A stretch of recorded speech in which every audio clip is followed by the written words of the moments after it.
Bem, estamos aqui de volta para ver o embate entre Platão e Aristóteles, não é? Na aula 13b. Sejam bem-vindos.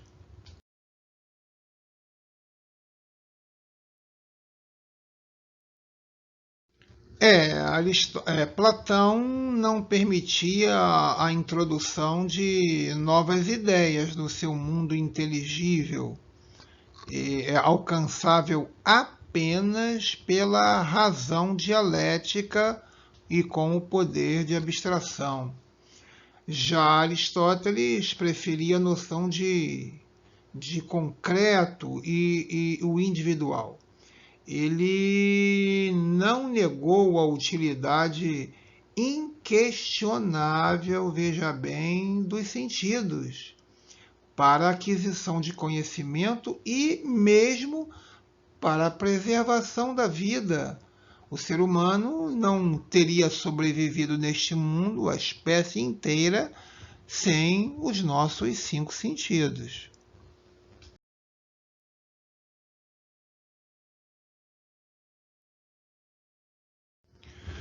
Platão foi antipático para com a democracia. Ele achava que o povo inculto não teria competência para escolher corretamente os seus governantes, mas Aristóteles defendeu a democracia não degenerada, lembra? A politeia, como sendo a forma menos arriscada de governo, ou seja, o governo dos homens livres.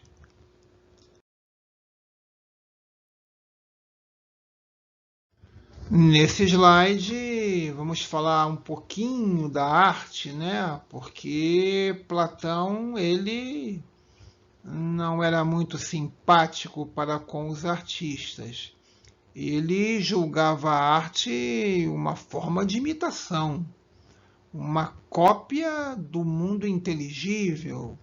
Lembra que, para ele, existiam dois mundos. Esse aqui era uma cópia do mundo superior.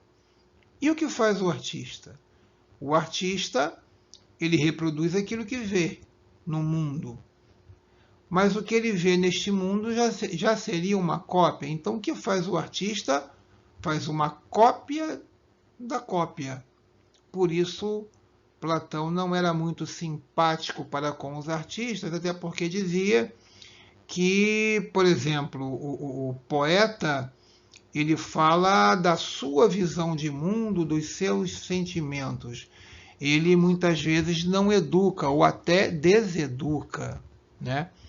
Pode estar falando coisas que não sabe, apenas por um aspecto artístico de querer produzir sensações agradáveis de estética.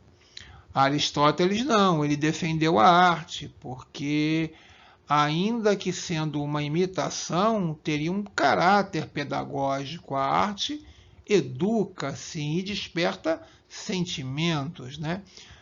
Eu acho que você pode, se você experimentar uma arte superior, realmente sofisticada, você pode aprender muita coisa com a obra artística.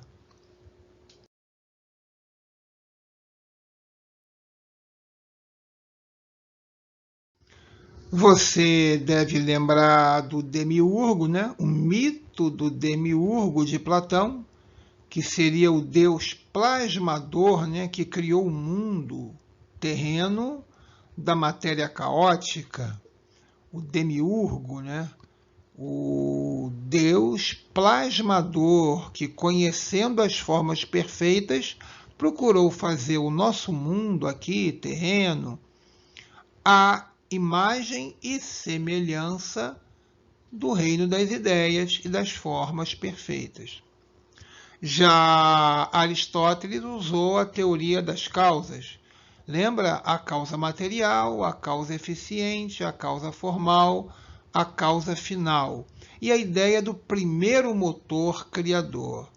Então havia aí uma diferença bastante profunda entre os dois. Platão acreditava na imortalidade da alma, tendo esta nascido muitas vezes e incorporado, reencarnado. Aristóteles negava a natureza sobrenatural da alma, ou seja, a psique, que para ele teria natureza física, real e orgânica. Então, agora você faça a gentileza de pausar a apresentação para ler esse pequeno texto aí, por favor.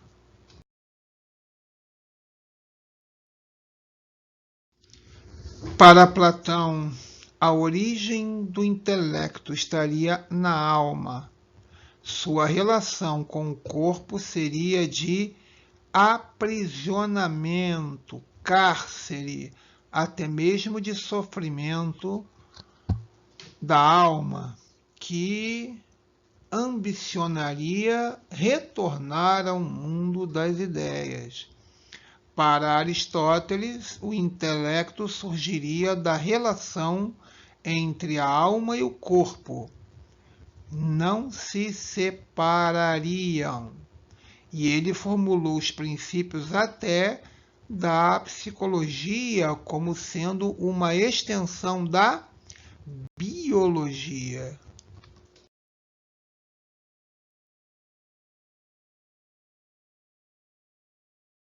Aí nesse slide você vê um Platão com um indicador apontando para cima, para o mundo transcendente, movido por motivos éticos, estéticos, políticos e místicos também, e um Aristóteles com a mão espalmada apontando para o chão, para o terreno, o material, o empírico.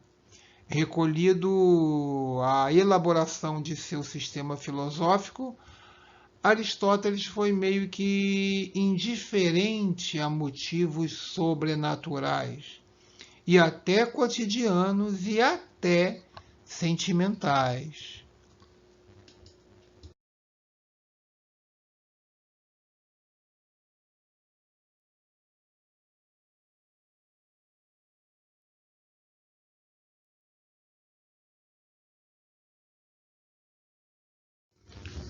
Mais uma vez, para Platão, a verdade estaria em outro mundo, um mundo inteligível, um mundo das formas perfeitas, eternas, imutáveis. Seriam esses os objetos da ciência. Já Aristóteles negava essa tal realidade metafísica do mundo platônico. A ciência está no concreto, para Aristóteles, na natureza. Bem, tudo então para Platão se molda pelas ideias perfeitas e inteligíveis, suprassensíveis, quer dizer, além da sensibilidade humana. Tudo existe então pelas ideias, o modelo pelo qual nosso mundo seria simplesmente uma cópia imperfeita. Aristóteles dizia que não, a matéria se molda e anseia pela forma. Para Aristóteles, a matéria se molda e se completa através da forma.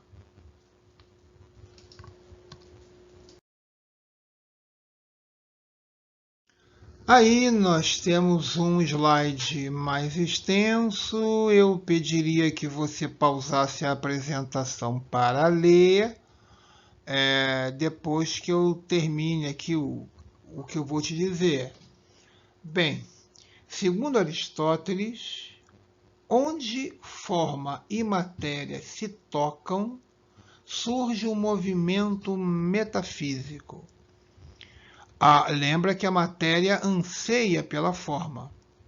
pois não apenas as forças formantes atuam na matéria, como essa matéria, por sua própria natureza, anseia pela forma, pelo seu fim, como determinado pela natureza. Mas ser pura forma seria ser perfeito em si, e só poderia existir um. Assim, Aristóteles intuiu uma espécie de divindade que seria puro pensamento, puro espírito.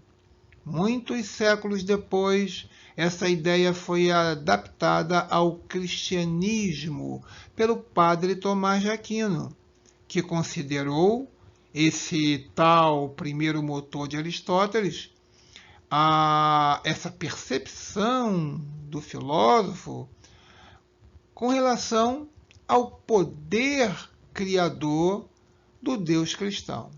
Então, o padre Tomás de Aquino associou o primeiro motor de Aristóteles, que você vai ler aí, ao Deus cristão. Lembrando que para Platão, a criação do mundo se deu através do Deus plasmador, o demiurgo. Então, voltamos à arte, não é? Bem, Platão, para ele, o belo estaria pautado na noção de perfeição, de verdade.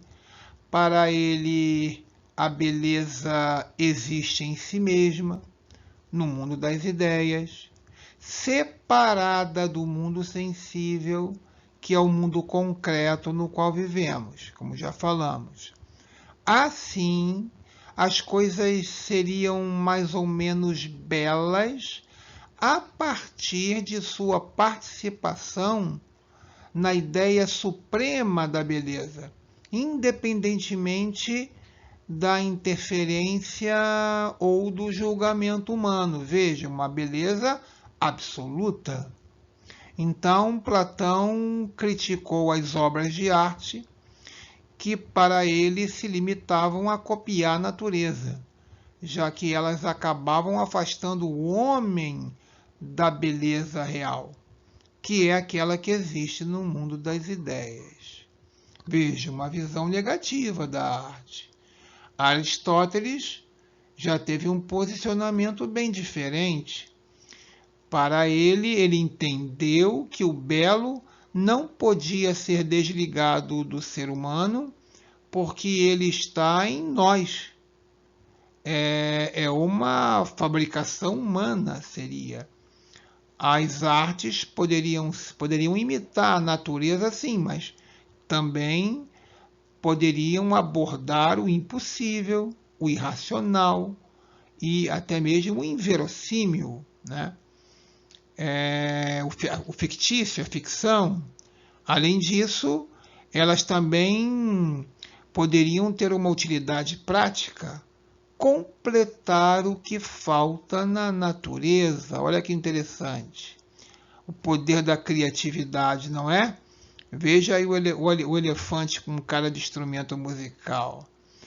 O que vai garantir a beleza a uma obra, para Aristóteles, seria então coisas como proporção, simetria, ordem e a justa medida, por exemplo.